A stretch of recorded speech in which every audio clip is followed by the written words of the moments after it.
Hello everybody, क्या हाल चाल। तो welcome back to revision of another chapter through biology cheat sheet series. आज जो चैप्टर हम लोग खत्म कर लेंगे बेटा, that is chemical control and coordination, है ना। इसके बाद हमारा बस न्यूरल रह जाएगा। जिनको नहीं पता उनको मैं क्विकली बता दूं, हमारी एक बायोलॉजी चीट शीट सीरीज चल रही है बेटा, जिसमें हम बायोलॉजी एनसीईआरटी रिवाइज करते हैं लाइन टू लाइन, लेकिन क्वेश्चंस की फॉर्म में। हमारा अप्रोच बेटर होता है, हमें एक एक लाइन रिवाइज हो जाती है, हमें अपनी गलतियां पकड़ में आ जाती है और साथ में क्वेश्चन प्रैक्टिस भी हो जाता है। तो एकदम फायदेमंद और बहुत बेनिफिशियल लेक्चर ये वाला भी होने वाला है, जिसमें हम chemical control and coordination once and for all done कर लेंगे। ठीक है, तो तैयार हो आप लोग मेरे साथ। आपने क्वेश्चन सॉल्व करने हैं, आंसर देने हैं, करेक्ट आंसर देने हैं और गलतियां मिस्टेक नोटबुक में जरूर लिखनी है। शुरू करें। पहला क्वेश्चन देखें, क्या कह रहे हैं पहला क्वेश्चन हमें। The organ system that helps regulate the metabolic activities through secretion of hormone is. कौन सा ऑर्गन सिस्टम है जो एक्टिविटीज को रेगुलेट करता है हार्मोन्स के सिक्रीशन से? हमारा एंडोक्राइन सिस्टम। आगे देखिए question number second. The nervous and endocrine systems interact to coordinate the functions of all body systems and help to maintain. Nervous और एंडोक्राइन कोऑर्डिनेट कर कर इंटरैक्ट कर कर कोऑर्डिनेट करते हैं अपने फंक्शंस को, क्या मेंटेन करने के लिए? आपकी बॉडी की फिजियोलॉजिकल एक्टिविटीज, होम्योस्टैसिस मेंटेन करने के लिए, है ना। आगे देखिए question number third. Response of the endocrine system are dash and dash then response of nervous system. आप एक बेसिक डिफरेंस पढ़ते हो नर्वस और एंडोक्राइन के बारे में इस चैप्टर में। तो जो एंडोक्राइन सिस्टम है उसका रिस्पॉन्स क्विक नहीं है, रैपिड नहीं है, तो रैपिड वाले ऑप्शंस कट कर दो, थोड़ा स्लो है। स्लो जरूर है लेकिन लॉन्ग लास्टिंग है ना। तो आंसर क्या होगा? सी। जहां आपके नर्वस सिस्टम का रिस्पॉन्स क्विक लेकिन ब्रीफ टाइम के लिए होता है, वहीं आपके एंडोक्राइन का रिस्पॉन्स स्लो लेकिन लॉन्ग टाइम के लिए होता है, लॉन्ग लास्टिंग होता है ना। आगे देखिए question number four. Which of the following statement correctly differentiate endocrine and nervous system? आपको डिफरेंस बताना है। Endocrine system regulate all types of body cell, सही बात है, आपने स्टार्टिंग वाले पैराग्राफ में देखा होगा बेटा। एंडोक्राइन सिस्टम की जब हम बात कर रहे थे तो यही बोल रहे थे कि नर्वस सिस्टम की जो नर्व्स है they can not innervate all the body cells, है ना, इसीलिए एंडोक्राइन सिस्टम हर जगह पहुंच रहा है। तो एंडोक्राइन सिस्टम हर बॉडी सेल को रेगुलेट करे। Nerve fibre innervate all body cell types, ऐसा नहीं है, ये गलत स्टेटमेंट है। एंडोक्राइन सिस्टम स्पेसिफिक मसल पे काम करता है, ऐसा कुछ भी नहीं है। नर्वस सिस्टम का इन्फ्लुएंस ब्रॉडर नहीं है, बहुत स्पेसिफिक होता है, ब्रॉडर नहीं होता। तो आंसर हमारे पास क्या आएगा? ए। आंसर हमारे पास क्या आएगा? ए। आगे देखिए जरा question number five. Both neuro and hormones. अच्छा, अब आपको कुछ ऐसा बताना है जो कॉमन है न्यूरो के बारे में भी, जो न्यूरल सिग्नल आगे लेके जाएगा, और हॉर्मोन्स के बारे में। ठीक है, एंडोक्राइन सिस्टम का पार्ट। ओके, दोनों का स्लो रिस्पॉन्स होगा? नहीं, न्यूरो का क्विक होगा। दे बाइंड टू रिसेप्टर ऑन और इन देयर टारगेट सेल, है ना, रिसेप्टर पे बाइंड करेंगे, चाहे सेल के ऊपर चाहे सेल के अंदर एक रिसेप्टर होगा। न्यूरोट्रांसमीटर का भी पोस्ट साइनेप्टिक न्यूरॉन पर एक रिसेप्टर होता है, बिल्कुल सही बात है। They are transported by interstitial fluid. दोनों फ्लूइड से ट्रांसफर नहीं होते, सिर्फ हॉर्मोन्स होता है, तो ये गलत आ जाएगा। दोनों का रैपिड रिस्पॉन्स नहीं होता, सिर्फ न्यूरोट्रांसमीटर का होता है, तो आंसर आपके पास बी होगा। ये इकलौती चीज है जो न्यूरल सिग्नल पर भी लग जाएगी और हॉर्मोन्स पर भी लग जाएगी कि वो आगे जाकर रिसेप्टर पर बाइंड करता है। आंसर क्या होगा? बी। आंसर क्या होगा? बी। आगे देखिए जरा question number six. Consider the following statements. ठीक है, अच्छा। Exocrine gland are ductless gland, गलत बात है, एक्सोक्राइन के पास तो डक्ट्स होती हैं। Sweat glands and gastric glands release their secretion directly into blood, गलत बात है, दोनों एक्सोक्राइन ग्लैंड है, इनके पास डक्ट होती है। दोनों ही स्टेटमेंट एकदम गलत हैं, दोनों ही स्टेटमेंट एकदम गलत है। आंसर होगा सी। आंसर होगा सी, दोनों स्टेटमेंट फॉल्स है। आगे देखो question number seven. Which of the following gland type is correctly matched with this example? ठीक है, एड्रिनल ग्लैंड एक्सोक्राइन नहीं है, एंडोक्राइन है, हॉर्मोन्स बनाता है। प्लेसेंटा एक्सोक्राइन ग्लैंड है, नहीं, एंडोक्राइन है, हार्मोन बनाएगा जब बनाएगा, जब भी बनाएगा। पैनक्रियाज एंडोक्राइन ओनली नहीं, ये आपका कंपोजिट ग्लैंड है, एंडोक्राइन फंक्शन भी है, एक्सोक्राइन फंक्शन भी है।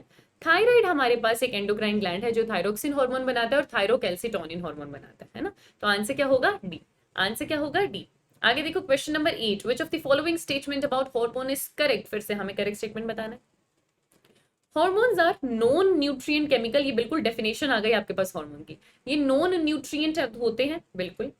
ये दो सेल्स के बीच में मैसेंजर है, इंटरसेल्यूलर मैसेंजर है, जी हाँ। They are produced in trace amounts, छोटू अमाउंट्स में, जी हाँ।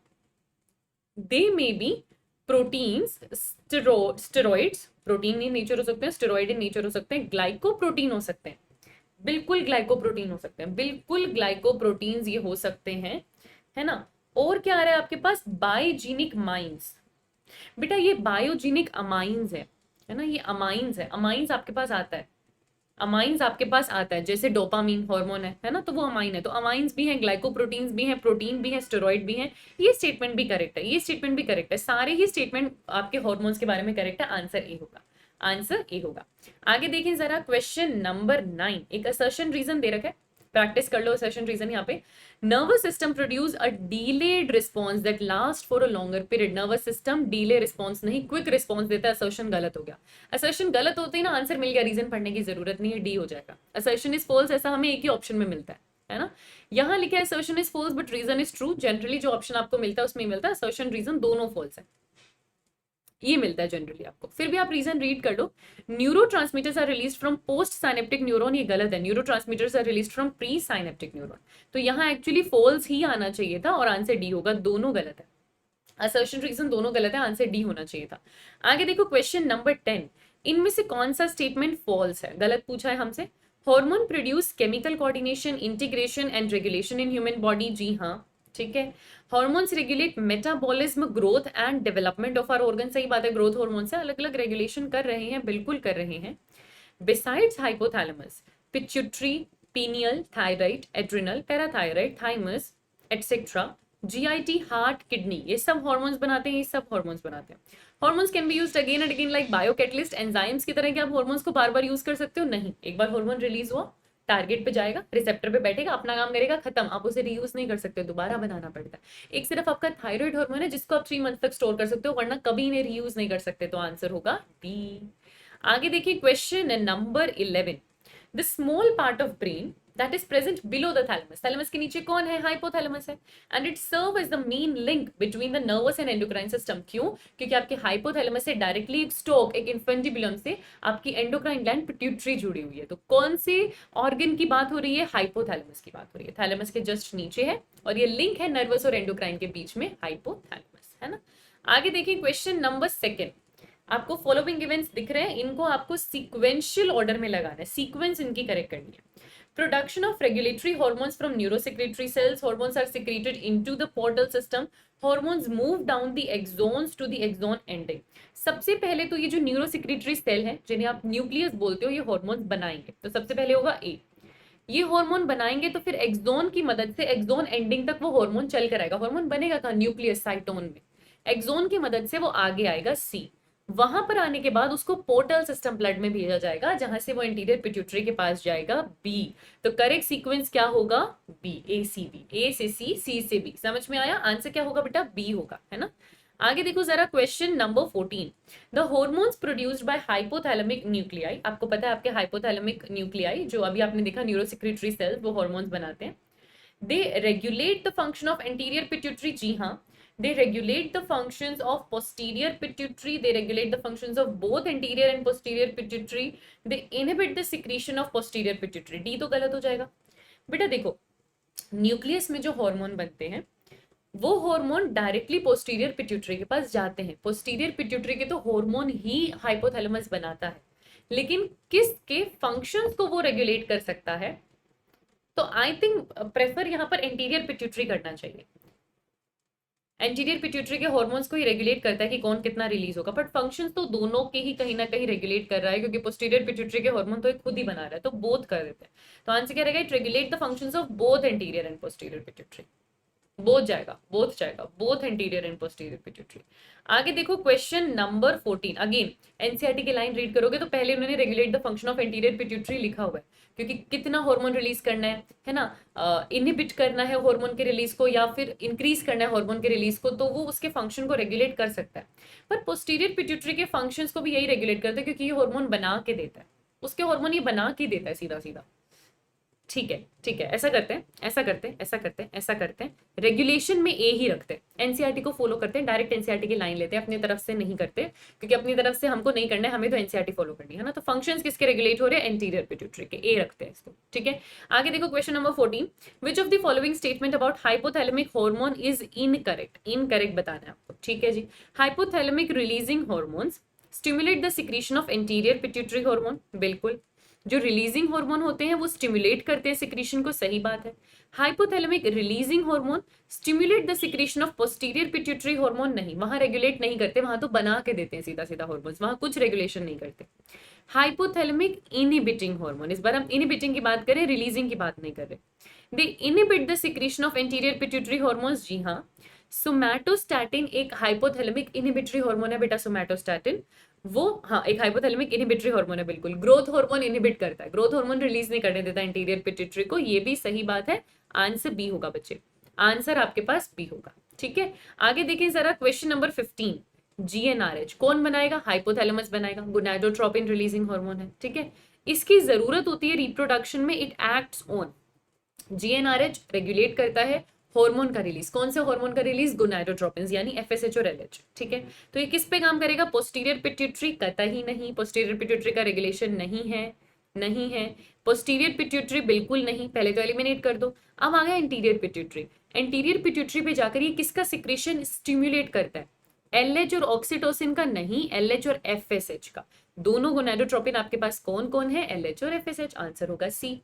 आगे देखें question number 16। Which of the following hypothalamic hormone is incorrectly matched with its function? ठीक है, ओके। टीआरएच हो गया आपके पास, थायरोट्रोपिन रिलीजिंग हार्मोन, है ना?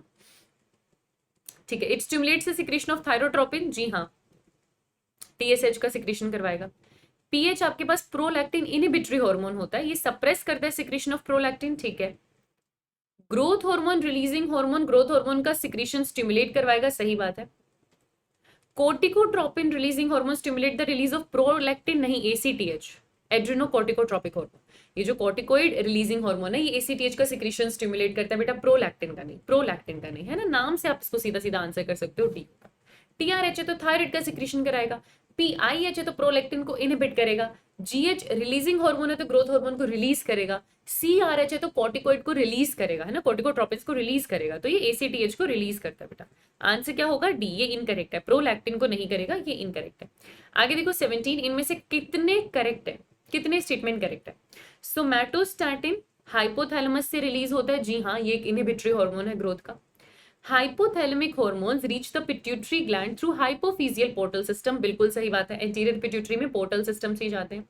Anterior pituitary is under direct neural regulation, नहीं ना, नहीं ना, anterior pituitary is under the direct neural regulation of hypothalamus. हाँ, रेगुलेट तो हाइपोथैलेमस कर ही रहा है, रेगुलेट तो उसको वैसे इसको हाइपोथैलेमस कर ही रहा है, सारे ही करेक्ट है, आंसर सी होगा, सारे ही करेक्ट है, आंसर सी होगा।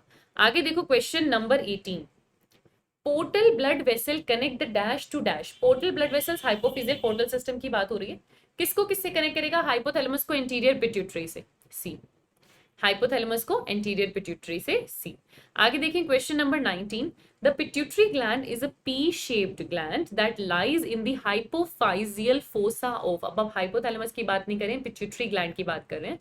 एक पी शेप्ड ग्लैंड है, एक फोसा, एक कैविटी में है, वो कहां पर है cavity? Sella turcica of sphenoid bone, याद रखना आपको ये position, sella turcica of sphenoid bone, sphenoid आपके पास क्रेनियम की बोन है, वहां पर कैविटी है सेला टर्सिका, उसमें पिट्यूटरी ग्लैंड होती है। ठीक है, sella turcica of sphenoid bone.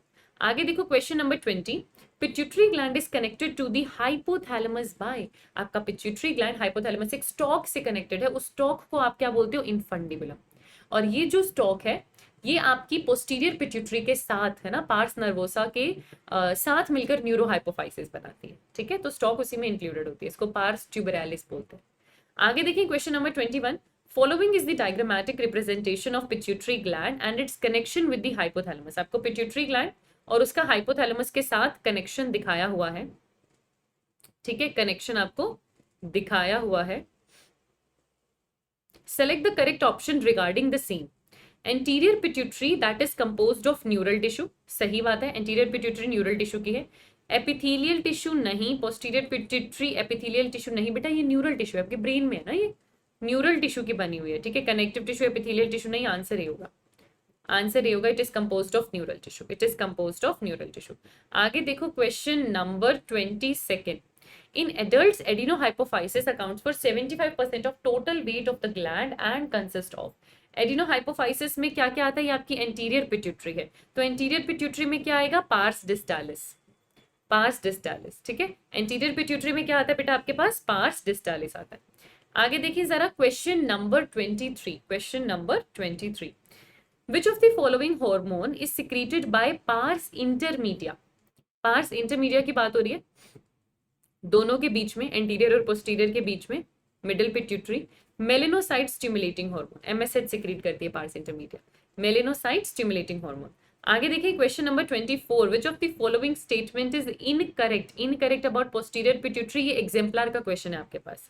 The posterior pituitary lobe is not a true endocrine gland, it serves as a hormone storage region. The posterior pituitary lobe and infundibulum together make the neurohypophysis. Oxytocin and vasopressin hormones are synthesized in the posterior pituitary lobe. Answer क्या होगा, D, क्योंकि यही incorrect है बेटा। Posterior pituitary एक true endocrine gland नहीं है। क्यों नहीं है, ये सिर्फ हार्मोन को स्टोर करती है, हार्मोन्स तो हाइपोथैलेमस बनाकर देता है, हाइपोथैलेमस बनाकर देता है, ठीक है। पोस्टीरियर पिट्यूटरी का जो लोब है इनफंडिबुलम, उसके साथ मिलकर आपका पार्स नर्वोसा और पार्स ट्यूबरालिस, इनफंडिबुलम और आपकी पोस्टीरियर पिट्यूटरी मिलकर न्यूरोहाइपोफाइसिस बनाती है, सही बात है। सिर्फ यही गलत है क्योंकि ये हार्मोन्स पोस्टीरियर पिट्यूटरी में सिंथेसाइज नहीं होते, सिर्फ स्टोर होते हैं, सिंथेसाइज नहीं होते। सिंथेसाइज क्या होता है, हाइपोथैलेमस। एंडोक्राइन ग्लैंड की मैल फंक्शनिंग हुई, deviates the body from homeostasis, homeostasis खराब हो जाएगा। क्यों हो जाएगा, homeostasis and it causes several disorders, हमको पता है उससे बहुत सारे डिसऑर्डर्स हो जाएंगे, ठीक है। Which of the following disorder is correctly matched with it respective endocrine gland. सबसे पहले आ रहा है gigantism, hypo secretion of growth hormone, नहीं हाइपर सिक्रेशन, ज्यादा सिक्रेशन से होता है ये। Dwarfism, hyper secretion of growth hormone, नहीं hypo secretion of growth hormone. Acromegaly, hyper secretion of growth hormone, जी हाँ, मिडिल एज में hyper secretion of growth hormone से फेशियल डिसफिगरमेंट हो जाती है, एक्रोमेगाली बोलते हैं उसको। Gigantism, hyper secretion of somatostatin, नहीं, अगर सोमैटोस्टैटिन ज्यादा सिक्रेट होता तो कभी ग्रोथ हार्मोन सिक्रेट ही ना होता, और नहीं होता तो जाइगेंटिज्म नहीं हो सकता था। तो आंसर क्या होगा, सी, आंसर क्या होगा, सी।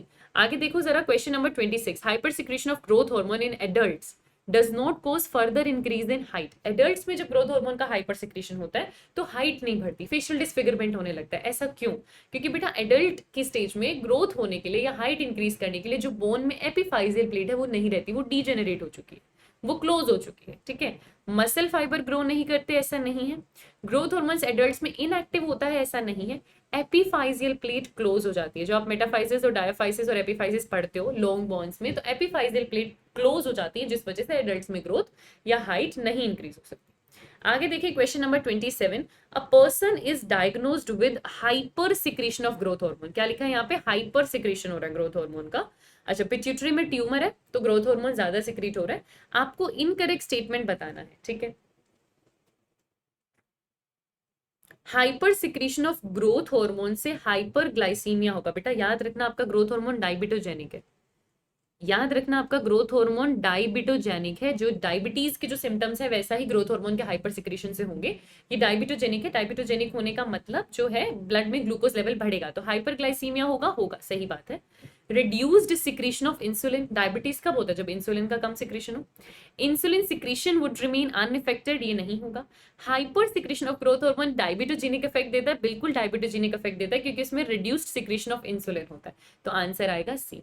जो चीज आपने एनसीईआरटी में डायरेक्ट नहीं पढ़ी, यहाँ पर उसको रिवाइज कर लो, यहाँ पर रिवाइज कर लो, ठीक है। तो ये डायबिटोजेनिक हार्मोन है, ये इंसुलिन कम कर देगा, तो बिल्कुल डायबिटीज जैसे आपको इफेक्ट्स देखने को मिलेंगे।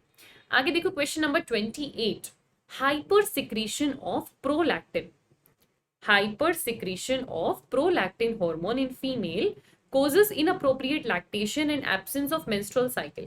Based on the given information, select the pair of correct statement. Prolactin milk ejection के लिए चाहिए होता है, नहीं ऑक्सीटोसिन चाहिए होता है, तो ए तो नहीं होगा, ए वाले दोनों ऑप्शंस आप वैसे ही एलिमिनेट कर सकते हो। Blood level of prolactin is increased just before menstruation, अभी आपको क्या कह रहे हैं कि जब प्रोलैक्टिन का हाइपर सिक्रेशन हो रहा है तो मेंस्ट्रुअल साइकिल नहीं हो रही, तो क्या है, blood level prolactin, blood level of prolactin is increased just before menstruation. अगर प्रोलैक्टिन ज्यादा होता है तो वो मेंस्ट्रुएशन नहीं होने देता, आपको करेक्ट स्टेटमेंट बताना है, ठीक है।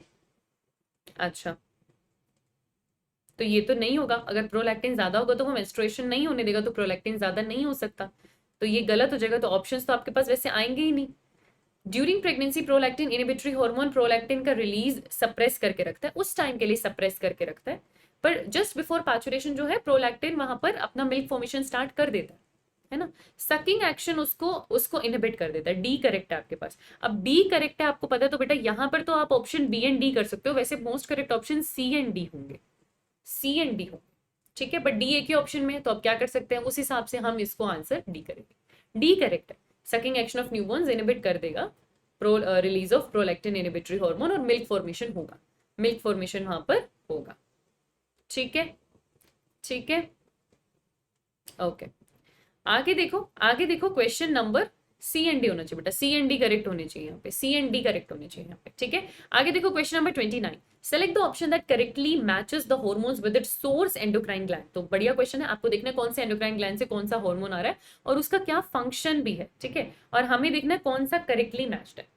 टीएसएच एंटीरियर पिट्यूटरी से आता है, हर बॉडी सेल पर काम करता है, नहीं, सिर्फ थायराइड पे काम करता है। एसीटीएच पोस्टीरियर पिट्यूटरी से नहीं आता, एंटीरियर पिट्यूटरी से आता है।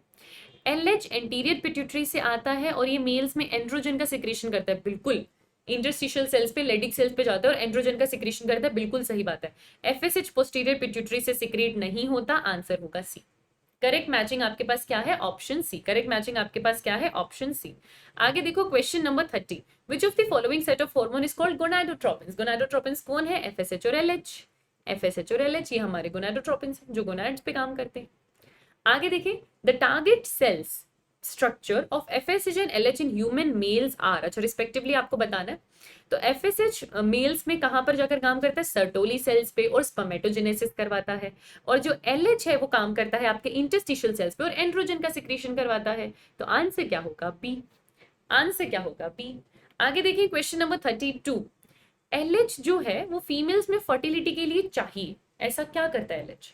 सबसे पहले तो एलएच ओव्यूलेशन के बाद कॉर्पस ल्यूटियम को मेंटेन करने का काम करता है, प्लस एलएच सर्ज चाहिए ओव्यूलेशन कराने के लिए, ये ह्यूमन रिप्रोडक्शन वाले चैप्टर में हमने पढ़ा था।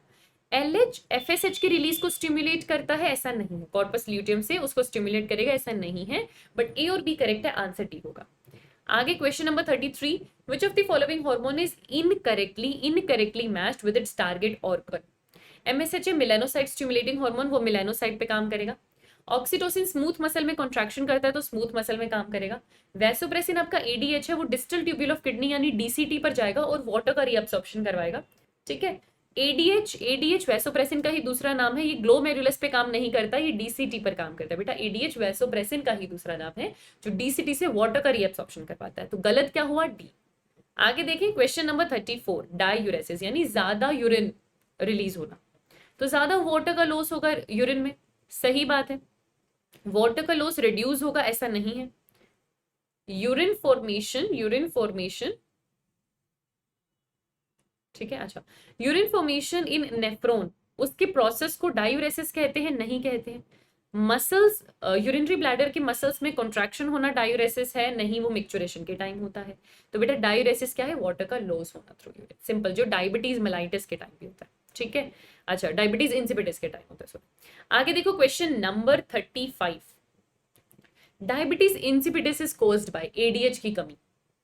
एडीएच वाटर रीअब्सॉर्ब कर रहा था, एडीएच है नहीं तो वाटर का लॉस हो जा रहा है, तो डायबिटीज इंसिपिडिस में क्या होता है, एडीएच की कमी, एडीएच का हाइपोसिक्रीशन, कहां से, पोस्टीरियर पिट्यूटरी से। कहां से कम सिक्रीशन होगा, पोस्टीरियर पिट्यूटरी से, आंसर क्या है, बी। इंसुलिन का कोई लेना देना नहीं है, एडीएच के लिए सेंसिटिविटी बढ़ना रीजन नहीं है, एडीएच का हाइपर सिक्रीशन रीजन नहीं है, हाइपोसिक्रीशन है। आगे देखिए क्वेश्चन नंबर 36, असर्शन रीजन आ रहा है हमारे पास, प्रैक्टिस कर लेते हैं। TSH stimulate the thyroid gland to secrete thyroid hormone, जी हाँ। The hormones of anterior pituitary that regulate the secretion of other endocrine gland are called tropic hormone, सही बात है। कोई एक ऐसा हार्मोन जो दूसरे ग्लैंड पर जाकर उसको अपना हार्मोन सिक्रीट करने के लिए कहे, ऐसे ही हार्मोन को आप ट्रॉपिक हार्मोन बोलते हो, ठीक है। और TSH एक ऐसा ही ट्रॉपिक हार्मोन है जो थायराइड ग्लैंड को कहता है अपना हार्मोन सिक्रीट करो, तो दोनों करेक्ट है और करेक्ट एक्सप्लेनेशन भी है ना। क्यों TSH थायराइड को कहते हैं अपना हार्मोन सिक्रीट करो, क्योंकि वो एक ट्रॉपिक हार्मोन है, तो ये करेक्ट एक्सप्लेनेशन भी है, इसीलिए आंसर क्या होगा हमारे पास, आंसर क्या होगा हमारे पास, ए। आंसर क्या होगा हमारे पास, ए। आगे देखिए क्वेश्चन नंबर 37, क्वेश्चन नंबर 37, ठीक है। Hyposecretion of growth hormone causes stunted growth in infants, growth hormone की कमी होगी तो स्टंटेड ग्रोथ होगी, सही बात है, dwarfism. Epiphyseal plates are closed after child birth, adult में जाकर आपकी एपिफाइजियल प्लेट क्लोज करती है बेटा, डायरेक्टली चाइल्ड बर्थ के बाद तो नहीं करती है ना। अभी तो चाइल्ड बर्थ के बाद ही प्लेट बंद हो जाएगी तो कभी हाइट ही नहीं बढ़ेगी किसी की, तो ऐसा नहीं है, जो नॉर्मल चीज है वो एडोलसेंस के बाद ही होगा। ठीक है, तो असर्शन सही है, रीजन फॉल्स है, आंसर सी होगा, आंसर सी होगा। आगे देखो question number 38, hyper secretion of growth hormone during childhood causes acromegaly, गलत। एक्रोमेगाली मिडिल एज में होता है बेटा, चाइल्डहुड में नहीं होता, हाइपर सिक्रीशन से है पर मिडिल एज में होता है। ये सारे डिसऑर्डर्स आपको अच्छे से आने चाहिए, है ना। Growth hormone regulates the fluid electrolyte balance of body, पहली बात असर्शन गलत होती है, दोनों गलत हो जाएंगे, बट हमारे पास यहाँ पर assertion false, reason true they रखा है, तो हम डी आंसर कर देंगे, वैसे गलत है, वैसे गलत है। ठीक है, कार्बोहाइड्रेट मेटाबॉलिज्म, प्रोटीन, इन सब का मेंटेनेंस जरूर करेंगे, बट फ्लूइड इलेक्ट्रोलाइट बैलेंस। आगे देखो question number 39, assertion reason, ADH secretion is stimulated under the condition of dehydration, जैसे ही पानी की कमी होती है तो आपके ऑस्मोरिसेप्टर्स हाइपोथैलेमस को कहते हैं कि एडीएच बनाओ क्योंकि पानी की कमी हो रही है, सही बात है। एडीएच फिर क्या करता है, वाटर का लॉस प्रिवेंट करता है बाय डिक्रीजिंग यूरिन वॉल्यूम, सही बात है, पानी रीअब्सॉर्ब कर लेगा डीसीटी को कह के, डीसीटी को कहेगा पानी रीअब्सॉर्ब कर लो, यूरिन का वॉल्यूम कम हो जाएगा, वाटर लॉस कम हो जाएगा, बिल्कुल सही और बिल्कुल सही एक्सप्लेनेशन भी है, आंसर ए है। इसीलिए तो एडीएच रिलीज करवाया जाता है ताकि वो वाटर का लॉस कम कर सके, आंसर क्या होगा, ए, आंसर क्या होगा, ए। आगे देखो question number 40, which of the following set of function is not regulated by hormones of pineal gland, कौन सा रेगुलेटेड नहीं है। पीनियल ग्लैंड आपका मेलेटोनिन बनाता है, आपको पता है, ये सबसे इंपॉर्टेंट फंक्शन इसका डायurnal रिदम, 24 आवर साइकिल मेंटेन करना, बॉडी का टेम्परेचर मेंटेन करना, मेटाबॉलिज्म एंड पिगमेंटेशन मेंटेन करना, ये भी इसका फंक्शन है, पिगमेंटेशन भी देता है कहीं ना कहीं। डायurnal रिदम डिफेंस कैपेबिलिटी देता है, बिल्कुल सही बात है, डिफेंस कैपेबिलिटी ये देता है, पर बोन्स की ग्रोथ बेटा पीनियल ग्लैंड के पास नहीं, डिफेंस कैपेबिलिटी देगा पर ग्रोथ ऑफ बोन्स नहीं है, तो आंसर यहाँ पर हम सी ही करेंगे, आंसर यहाँ पर हम सी ही करेंगे। आगे देखिए question number 41, which of the following hormone exhibit anti gonadotropin effect, melatonin, melatonin, melatonin जब तक है तब तक गोनाडोट्रोपिन को रिलीज नहीं करने देता, याद रखना इसको, एंटी मेलेटोनिन इफेक्ट होता है, मेलेटोनिन का एंटी गोनाडोट्रोपिन इफेक्ट होता है ना, ये याद रखना इसको। आगे देखो जरा क्वेश्चन नंबर 42, एक डायग्राम दे रखा है आपको एक एंडोक्राइन ग्लैंड का, ये कौन सा ग्लैंड है बेटा, ये आपके एकदम जंक्शन ऑफ लेरिंग्स और ट्रैकिया पे, ट्रैकिया और वोकल कॉर्ड के जंक्शन पे आपके पास थायराइड ग्लैंड होता है, तो ये आपके पास थायराइड ग्लैंड है, और थायराइड ग्लैंड क्या बनाता है, थायरोक्सिन बनाता है, और टीएसएच बनाता है, नहीं, टीएसएच एंटीरियर पिट्यूटरी बना रहा था। ये जो 2 है ये आपके 4 लोब्स थायराइड के पीछे, ये पैराथायराइड के, और वो पीटीएच बनाते हैं, ये सही बात है, ठीक है। 2 आपका थायराइड ग्लैंड है, नहीं, पैराथायराइड है। 1 आपका पैराथायराइड है, नहीं, तो आंसर क्या होगा, बी, आंसर क्या होगा, बी। आगे देखें question number 43, thyroid gland is composed of, thyroid gland में आपको क्या देखने को मिल रहा है, स्ट्रोमल टिश्यू और फॉलिकल्स, हमें दोनों देखने को मिलते हैं जो इस्थमस से कनेक्टेड है ना, लोब्यूलर है, इसमें स्ट्रोमल टिश्यू और फॉलिकल्स हमें दोनों देखने को मिल रहे हैं।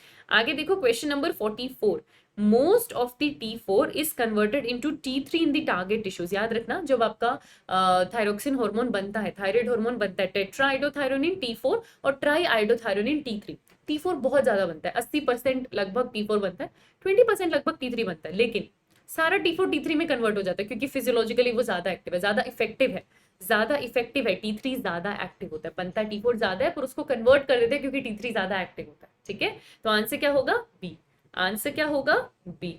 आगे देखो जरा question number 45, thyroid hormone are required for normal growth and development of humans, हमारी नॉर्मल ग्रोथ के लिए मुझे थायराइड चाहिए, क्यों, थायराइड जो है वो बेसल मेटाबॉलिक रेट बढ़ाता है बॉडी टिश्यूज में। बेसल मेटाबॉलिक रेट क्या है कि कोई भी मेटाबॉलिक एक्टिविटी करने के लिए आपको कितनी एनर्जी कैलोरीज की फॉर्म में जरूरत है ना, बॉडी टेम्परेचर भी बढ़ाता है ये, ठीक है। Thyroid hormones are regulated by negative feedback system, thyroid hormone contain iodine atoms, thyroid hormone stimulate glycogen formation, आपसे पूछ रहे ग्रोथ में कैसे मदद करते हैं, तो जो ग्रोथ का लिंक है बेटा वो बेसल मेटाबॉलिक रेट से, ग्रोथ का जो लिंक है वो इसी से, ग्रोथ के लिए हमें क्यों चाहिए, क्योंकि हमारा बीएमआर बढ़ाता है, बेसल मेटाबॉलिक रेट बढ़ाता है, ठीक है, ठीक है। आगे देखिए question number 46, a group of tadpoles with no thyroxine hormone production exhibited disrupted metamorphosis, इससे आपको क्या समझ में आ रहा है कि मेटामॉर्फोसिस के लिए थायराइड चाहिए था, क्योंकि जब थायराइड की कमी हुई तो मेटामॉर्फोसिस हो नहीं पाया, तो चाहिए आपको मेटामॉर्फोसिस के लिए थायराइड। इनमें से कौन सा statement thyroid hormone in metamorphosis role को करेक्टली डिस्क्राइब करता है, इनमें से कौन सा करेक्टली डिस्क्राइब करता है? Thyroid hormone blood calcium level को कम करते हैं। थायराइड हार्मोन क्या करते हैं बेटा? ब्लड कैल्शियम लेवल को कम करते हैं, ठीक है। थायराइड हार्मोन इंक्रीज नहीं करते, वो तो पैराथ हार्मोन करता है। थायराइड थायरोकैल्सिटोनिन उसके साथ सिक्रेट होता है, तो वो कम करते हैं। थायराइड हार्मोन फॉस्फेट लेवल की हम यहाँ पर बात नहीं करेंगे मेटामॉर्फोसिस के लिए। वैसे थायराइड हार्मोन बहुत सारे प्रोटीन्स के सिंथेसिस में भी मदद करता है जो मेटामॉर्फोसिस के टाइम चाहिए होता है। कैल्शियम लेवल है, रेगुलेशन है, आपको पता है थायराइड हॉर्मोन्स में ही आपका टीएसएच भी आता है। सिर्फ थायरोक्सिन की बात नहीं कर रहे ना, याद रखना, सिर्फ थायरोक्सिन की बात नहीं करे। थायराइड ग्लैंड का एक और हार्मोन आपके पास टीसीटी भी तो है, थायरोकैल्सिटोनिन। टीसीटी भी तो है, थायरोकैल्सिटोनिन, जो कैल्शियम लेवल कम करता है। तो थायराइड हार्मोन कैल्शियम लेवल कम करते हैं, ये स्टेटमेंट करेक्ट है। मेटामॉर्फोसिस में जो इसका रोल है बेटा, वो प्रोटीन सिंथेसिस वाला भी है ना। हम यहाँ पर क्या बात कर रहे हैं? थायरोक्सिन की बात कर रहे हैं। तो थायरोक्सिन की कमी थी ना, यूं भी देख लो, थायरोक्सिन की कमी थी जिससे मेटामॉर्फोसिस नहीं हो पाया, क्योंकि थायरोक्सिन मेटामॉर्फोसिस में होने वाले बहुत सारे प्रोटीन्स के सिंथेसिस में मदद करता है, बहुत सारे प्रोटीन्स के सिंथेसिस में मदद करता है। यहाँ ज्यादा करेक्ट आंसर डी होना चाहिए, यहाँ ज्यादा करेक्ट आंसर आपके पास डी होना चाहिए। आगे देखो क्वेश्चन नंबर 47। अच्छा, विच of the following disorder of endocrine system is incorrectly matched with its description? Which of the following disorders of endocrine system is incorrectly matched with its description? Incorrect बताना है आपको, ठीक है। अच्छा, hypothyroidism, iodine deficiency. Hypothyroidism iodine deficiency से होता है, सही बात है। गोइटर में आयोडीन की कमी होने की वजह से आपका थायराइड ग्लैंड एनलार्ज हो जाता है ज्यादा आयोडीन इनटेक करने के लिए, सही बात है। हाइपरथायरॉयडिज्म में आपको क्रेटिनिज्म होता है, नहीं, क्रेटिनिज्म हाइपोथायरॉयडिज्म से होता है प्रेगनेंसी के टाइम, है ना। प्रेग्नेंट फीमेल को अगर हाइपोथायरॉयडिज्म हो तो जो बच्चा है उसमें मेंटल रिटार्डेशन, फिजिकल रिटार्डेशन आ जाता है, वो क्रेटिनिज्म है, ये गलत है। एक्सोपेथैल्मिक गोइटर आपका हाइपरथायरॉयडिज्म से होता है, जी हाँ, ये हाइपरथायरॉयडिज्म से ही होता है। तो आंसर सी आपके पास इनकरेक्ट है, आंसर सी आपके पास इनकरेक्ट है, एक्सोपेथैल्मिक गोइटर या गर्ल्स डिसीज, ठीक है। अच्छा, आगे देखो, which of the following statement correctly differentiate myxoedema from Graves disease? Graves disease क्या है आपके पास? एक्सोपेथेल्मिक गोइटर का ही दूसरा नाम है बेटा, एक्सोपेथेल्मिक गोइटर का ही दूसरा नाम ग्रेव्स डिसीज होता है, मिक्स एडीमा का दूसरा नाम गर्ल्स डिसीज होता है, ठीक है। अच्छा, दोनों में क्या डिफरेंस है? जो ग्रेव डिसीज है वो हाइपर सिक्रीशन से होती है, जो मिक्स एडीमा है वो हाइपो सिक्रीशन से होती है, ठीक है, ठीक है, ठीक है। अब देख लो यहाँ पे क्या है। अच्छा, hypothyroidism in adult ages causes, अच्छा, adult ages causes Graves disease। Hypothyroidism से आपको ग्रेव्स डिसीज होगा नहीं, ये हाइपरथायरॉयडिज्म से होता है, तो ये गलत हो गया। ग्रेव्स डिसीज क्या है? एक्सोपेथैल्मिक गोइटर है, वो हाइपो से नहीं होता। Graves disease is more common among male than females, ऐसा नहीं है, इनफैक्ट फीमेल्स में ज्यादा होगा। Myxoedema causes swelling in facial tissues due to accumulation of interstitial fluid। Myxedema is an autoimmune disorder, ये ऑटोइम्यून डिसऑर्डर नहीं है, यही आपके पास करेक्ट है, यही आपके पास करेक्ट है। 48 का आंसर क्या होगा? सी, ऑटोइम्यून डिसऑर्डर नहीं, ऑटोइम्यून डिसऑर्डर ये नहीं है, ठीक है। डिफरेंस क्या है वैसे बेटा आपको पता है? मिक्सेडीमा गर्ल्स डिसीज जो है वो हाइपोथायरॉयडिज्म से, और ग्रेव्स डिसीज एक्सोपेथैल्मिक गोइटर हाइपरथायरॉयडिज्म से होता है। ये हाइपो से है और ये हाइपर से है। ग्रेव्स डिसीज के आगे यहाँ पर लिख रही हूँ, ये हाइपर से है, ठीक है। क्वेश्चन नंबर 49 देखो, Graves disease is cause due to, ये आपके पीवाईक्यू का क्वेश्चन है, तो ये hypersecretion of thyroid gland से होता है। हाइपर सिक्रीशन से एक्सोपेथैल्मिक गोइटर या ग्रेव्स डिसीज होता है, आंसर बी होगा, आंसर बी होगा। आगे देखो 50, असर्शन रीजन आपको दे रखा है। Thyroid hormone regulate oxygen consumption, देखो एनसीईआरटी में लिखा हुआ है ऑक्सीडेटिव मेटाबॉलिज्म बढ़ाता है, क्योंकि उसको बीएमआर बढ़ाना है, तो वो रेगुलेट करता है oxygen consumption and basal metabolic rate, सही बात है। रीजन क्या है? Thyroid hormone reduce the number of active mitochondria in the body. Mitochondria के नंबर के साथ थायराइड छेड़खानी नहीं कर सकता बेटा। असर्शन ट्रू है, रीजन फॉल्स है, आंसर सी होगा, आंसर सी होगा। इस हार्मोन का ऐसा कुछ नहीं है कि माइटोकॉन्ड्रिया का नंबर कम कर दे, है ना। आगे देखिए question number 51, physiological role of parathyroid gland does not include. Parathyroid आपको पता है ब्लड में कैल्शियम बढ़ाता है, तो ये ऑस्टियोक्लास्ट की एक्टिविटी बढ़ाएगा, सही बात है, ताकि बोन से रीअब्सॉर्ब कर सके, बोन से रीअब्सॉर्प्शन बढ़ाएगा, सही बात है। Reduce the loss of calcium magnesium into urine, ताकि कैल्शियम ब्लड के अंदर बढ़ा रहे। ठीक है, फोस्फेट का रिड्यूस लॉस यही नहीं करेगा, आंसर डी हो जाएगा। ये रिड्यूस लॉस कैल्शियम का करेगा, फोस्फेट का नहीं, आंसर डी हो जाएगा। आगे देखिए question number 52, which of the following hormone play a significant role in osteoporosis, है ना, बोन की कैविटी, बोन का मास कम होना। ठीक है, ये अगेन आपसे पूछा गया है, तो फिर से बताओ बेटा, पैराथॉर्मोन को ब्लड में कैल्शियम लेवल बढ़ाना है, तो वो कैल्शियम बोन से ले लेगा, ऑस्टियोपोरोसिस करेगा। दूसरा, मेनोपोज के बाद हमने ये पढ़ा भी है लोकोमोशन एंड मूवमेंट वाले चैप्टर में, एस्ट्रोजन की कमी से ऑस्टियोपोरोसिस हो जाता है, फ्रैक्चर के चांसेस इंक्रीज हो जाते हैं, है ना। तो आंसर क्या होगा, सी। ये दो हार्मोन है जिनका रोल है ऑस्टियोपोरोसिस में, एस्ट्रोजन और पैराथायराइड हार्मोन, पैराथॉर्मोन। ठीक है, आगे देखिए question number 53, which of the following hormone have antagonistic effect, मतलब अपोजिट काम करते हैं। T3 और T4 तो दोनों ही थायराइड है। ACTH और ग्लूकोकॉर्टिकोइड, ACTH तो रिलीज करवाएगा ग्लूकोकॉर्टिकोइड का, ये एंटागोनिस्टिक नहीं है। PTH और TCT दोनों एंटागोनिस्टिक है। PTH कैल्शियम बढ़ाता है, TCT कैल्शियम लेवल कम करता है। PTH कैल्शियम लेवल बढ़ाता है, TCT कैल्शियम लेवल कम करता है। ठीक है, T3 और TSH भी एंटागोनिस्टिक नहीं है, TSH T3 का सिक्रीशन करवाता है, तो ये भी एंटागोनिस्टिक नहीं है। एंटागोनिस्टिक मतलब बेटा जो अपोजिट फंक्शन करे, है ना, जैसे PTH और TCT, ये एंटागोनिस्टिक है। ठीक है, फिर एक असर्शन रीजन आ रहा है हमारे पास, कैल्सिटोनिन यानी टीसीटी की बात करें और parathormone exhibit antagonistic effect on blood level of calcium, जी हाँ, दोनों का एंटागोनिस्टिक इफेक्ट होता है। Insulin and glucagon exhibit antagonistic effect on blood level of glucose, बिल्कुल सही बात है। इंसुलिन ब्लड ग्लूकोज कम करता है, ग्लूकागोन ब्लड ग्लूकोज बढ़ाता है, तो अपोजिट फंक्शन हो गए। दोनों करेक्ट है पर एक दूसरे को एक्सप्लेन नहीं कर रहे, आंसर बी होगा। दोनों करेक्ट है बट एक दूसरे को एक्सप्लेन नहीं कर रहे, आंसर बी होगा। आगे देखिए question number 55, endocrine gland that functions as component of lymphatic system, कौन सा एंडोक्राइन ग्लैंड को हम लिम्फेटिक सिस्टम का कंपोनेंट मान सकते हैं, थाइमस। थाइमस आपके टी लिम्फोसाइट्स का डिफरेंशिएशन करता है, आपके टी लिम्फोसाइट्स का डिफरेंशिएशन होता है यहाँ पे, तो इसको हम उसका हिस्सा मान सकते हैं, है ना, इसको हम लिम्फेटिक सिस्टम का हिस्सा मान सकते हैं, टी लिम्फोसाइट्स का डिफरेंशिएशन होता है। अच्छा 56 देखो, which of the following endocrine gland is responsible for reduced immune responses in old ages, बेटा आपका थाइमस ग्लैंड। थाइमस इम्यूनिटी देता है, इम्यून सिस्टम डेवलप करता है, पर ये जो ग्लैंड है ये एज के साथ छोटा छोटा वायर जैसा हो जाएगा, डिक्रीज होता रहेगा, छोटा होता रहेगा साइज में, तो इम्यूनिटी भी फिर इसीलिए ओल्ड एज में कम हो जाती है। बच्चों में इम्यूनिटी कम क्यों है, थाइमस अभी फुल्ली डेवलप नहीं होता है ना, डर लगता है उनको जल्दी बीमारी हो जाएगी। फिर थाइमस थोड़ा इनफ डेवलप हो जाता है यंग एज में हम लोगों में, जैसे जैसे अब आप ओल्ड एज की तरफ जाओगे थाइमस छोटा होता जाता है, डिस्ट्रॉय होता जाता है धीरे धीरे धीरे धीरे धीरे धीरे, तो इम्यून सिस्टम रिड्यूस होता है ओल्ड एज में वापस, है ना। आंसर क्या होगा, सी। आगे देखो 57, adrenal cortex and adrenal medulla. अब एड्रिनल ग्लैंड की बात करें जिसमें बाहर की तरफ कॉर्टेक्स अंदर की तरफ मेड्यूला है, ये एक दूसरे से किस किस वे में अलग है, हिस्टोलॉजी यानी टाइप ऑफ टिश्यू, बिल्कुल, सेल सारे अलग है, फंक्शन अलग है, कॉर्टेक्स कोर्टिकोइड बनाता है, मेड्यूला कैटेकोलामाइंस बनाता है, ऑरिजिन अलग है, बिल्कुल सही बात है, सारी चीजें कॉर्टेक्स और मेड्यूला की अलग है, आंसर डी होगा। आगे देखिए question number 58, endocrine gland present at the top of kidney, kidney के ऊपर छोटू सा एंडोक्राइन ग्लैंड है, adrenal, involved in the fluid electrolyte balance of the body, आपका एड्रिनल, ये क्यों, क्योंकि ये मिनरलोकॉर्टिकोइड एल्डोस्टेरोन सेक्रेट करता है।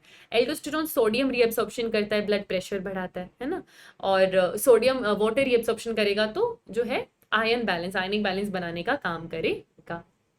ठीक है, तो यहाँ पर आपके पास कौन सा ग्लैंड आएगा, एड्रिनल ग्लैंड आएगा। आगे देखिए question number 59, which of the following categories of hormone is correctly matched with its example. अच्छा, कैटेकोलामाइंस जो कि एड्रिनल मेडुला बनाते हैं, इसमें एड्रिनलिन और नॉर एड्रिनलिन आते हैं, बिल्कुल। इमरजेंसी हार्मोन जो फाइट एंड फ्लाइट हार्मोन है वो एड्रिनलिन और नॉर एड्रिनलिन ही है, इंसुलिन नहीं है, ये गलत है। ग्लूकोकॉर्टिकोइड कॉर्टिसोल होता है, एल्डोस्टेरोन नहीं होता। मिनरलोकॉर्टिकोइड एल्डोस्टेरोन होता है, कॉर्टिसोल नहीं होता, उल्टे लिखे हुए हैं, तो आंसर क्या होगा बेटा, ए। करेक्ट ऑप्शन क्या है मेरे पास, ए। आगे देखिए question number 60, consider the following statements, हमें स्टेटमेंट्स दे रखी हैं और हमें करेक्ट बतानी है, हमें करेक्ट बतानी है। Some chemicals act as both neurotransmitter and hormones, बिल्कुल, एपिनेफ्रिन नॉन एपिनेफ्रिन ले लो, ये न्यूरोट्रांसमीटर भी है, ये हार्मोन भी है। जो नॉर एपिनेफ्रिन होता है it is released as neurotransmitter by sympathetic division, बिल्कुल सिंपैथेटिक डिवीजन से आते हैं, सिंपैथेटिक नर्वस सिस्टम इनका रिलीज भी करवाता है और ये न्यूरोट्रांसमीटर भी है। नोरेपिनेफ्रिन को थायराइड ग्लैंड बनाता है, जी नहीं, एड्रिनल मेडुला बनाता है। नोरेपिनेफ्रिन को पैराथायराइड बनाता है, जी नहीं, एड्रिनल मेडुला बनाता है। तो ए और बी करेक्ट हो गए बेटा, आंसर ए हो जाएगा, ए और बी करेक्ट हो गए, आंसर ए हो जाएगा। 61 देखो, secretion of hormones from adrenal medulla is controlled by, adrenal medulla से आपके एपिनेफ्रिन और नॉन एपिनेफ्रिन आ रहे हैं, तो वो न्यूरल कंट्रोल में भी है। और न्यूरल में भी इनका सिक्रीशन कौन कराता है? सिंपैथेटिक नर्वस सिस्टम, क्योंकि ये इमरजेंसी के टाइम सिक्रीट होते हैं।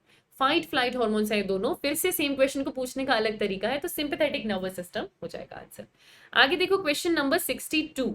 द फाइट और flight response generated by the release of hormones by adrenal medulla includes. अच्छा, क्या करता है एड्रिनल मेडुला का रिस्पॉन्स? एड्रिनल मेडुला के हॉर्मोन्स यानी कि एड्रिनलिन और नॉर एड्रिनलिन प्यूपिल डायलेट कर देंगे, हार्ट बीट इंक्रीज हो जाती है, ब्लड प्रेशर बढ़ जाता है, सारी चीजें ठीक है। अभी नीट का एग्जाम होगा, जब डर लगेगा ना इमरजेंसी के टाइम में, आंखें फट जाएंगी एकदम, फटी की फटी बड़ी हो जाएगी, हार्ट बीट तेज, प्रेशर हाई। अच्छा अच्छा, उसके बाद क्या कह रहे हैं? ये ग्लाइकोजन का लाइसिस करेंगे और लिपिड का सिंथेसिस करेंगे, है ना? ठीक है ठीक है ठीक है ठीक है ठीक है। Increase muscular movement of gastrointestinal tract, बिल्कुल भी नहीं, भूख नहीं लगती, कोई मस्कुलर मूवमेंट नहीं है जीआई ट्रैक्ट में, भूख उस टाइम नहीं लगती।